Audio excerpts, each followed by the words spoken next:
Assalamualaikum warahmatullahi wabarakatuh. Kita dari kelompok 2 akan menjelaskan tentang data statistik. Perkenalkan, nama saya Misha Cilah. Perkenalkan, nama saya Duratul Faiko. Perkenalkan, saya Dia Jenggustin. Pertama-tama saya akan menjelaskan pengertian data.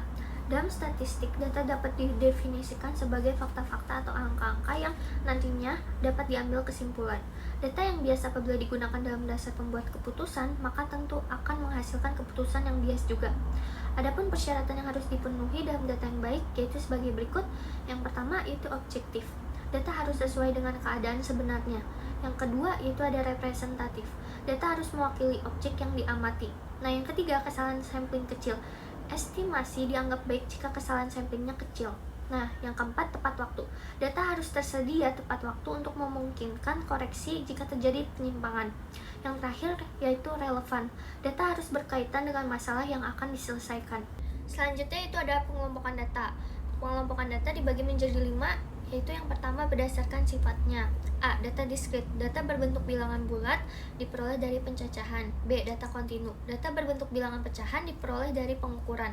Yang kedua berdasarkan sumbernya, yaitu A. Data intern. Data tentang keadaan atau kegiatan di dalam suatu lembaga.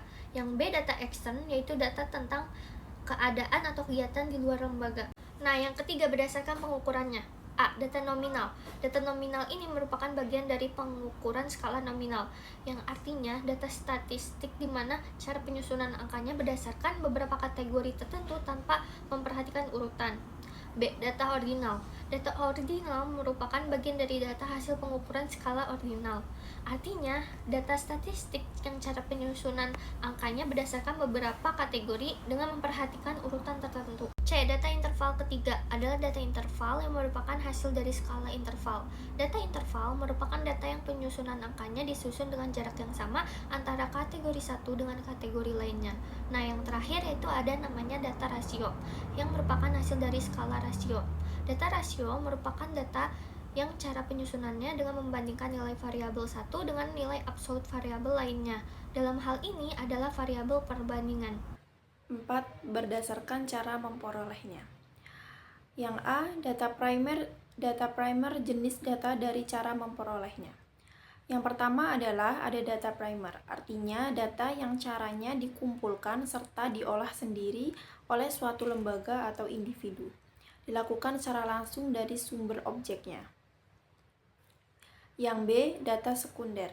Berbeda dengan data primer, untuk data sekunder yaitu data yang cara memperolehnya sudah dalam bentuk jadi. Data yang sudah jadi sudah dikumpulkan dan diolah pihak lain, atau bahkan sudah dipublikasikan oleh pihak terkait. Berdasarkan waktu pengumpulannya. A. Data seketika, cross-section data. Berdasarkan waktu pengumpulannya, data yang pertama adalah data seketika, atau yang sering dikenal dengan data cross-section. Data ini adalah data yang pengumpulannya pada waktu tertentu, yang bisa menggambarkan keadaan objek tersebut pada waktu penelitian dilakukan. B. Data berkala. Kebalikannya dengan data sebelumnya, yang kedua berdasarkan waktu pengumpulan adalah data berkala, atau sering disebut data time series. Artinya, data yang pengumpulannya dari waktu ke waktu, yang bisa menggambarkan tentang perkembangan suatu kejadian tertentu. Penyajian data statistik. Setelah data dikumpulkan, maka langkah selanjutnya adalah penyajian data, sehingga data akan mudah dipahami dengan baik. Penyajian data menjadi penting dalam membuat keputusan di sektor ekonomi dan bisnis, sebagai acuan atau dasar dalam pengambilan kesimpulan atas kejadian dan peristiwa tertentu. Penyajian data tersebut bisa ditampilkan dengan baik dalam bentuk tabel, grafik, diagram, atau lainnya sesuai dengan keperluan.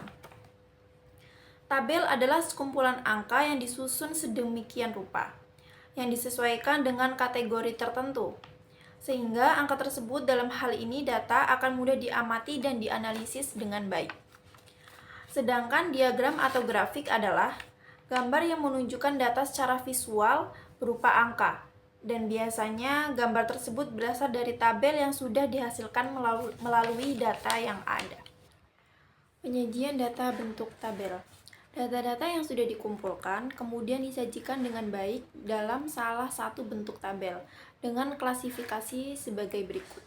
Yang pertama ada tabel dengan klasifikasi tunggal, yang kedua tabel dengan klasifikasi ganda, yang ketiga tabel dengan kontingensi, yang keempat tabel dengan distribusi frekuensi. Yang pertama bisa kita lihat pada gambar tabel 2.1, tabel tunggal yang daftar lulusan karyawan PT Nissan Newton pada tahun 2018.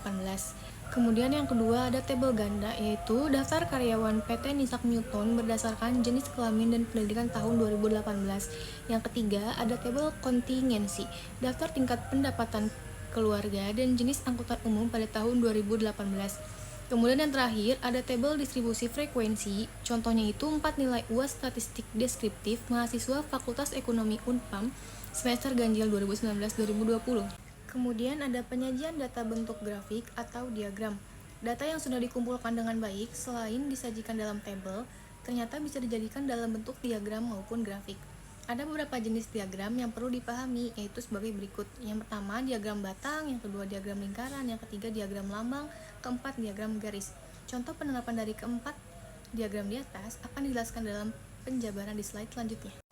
Bisa dilihat pada contoh pertama, ada gambar diagram batang yang menunjukkan daftar pegawai di perusahaan Nissan Newton. Yang kedua, ada contoh diagram lambang yang menunjukkan daftar pegawai di Nissan Newton sesuai pendidikan tahun 2018. Yang ketiga, ada contoh diagram lingkaran yang menunjukkan komposisi banyaknya pegawai perusahaan XYZ dirinci menurut pendidikan. Selanjutnya ada diagram garis yang ditunjukkan. Diagram garis ini juga bisa dibuat berdasarkan tabel. Contoh tabel berikut yang akan dirubah menjadi diagram garis.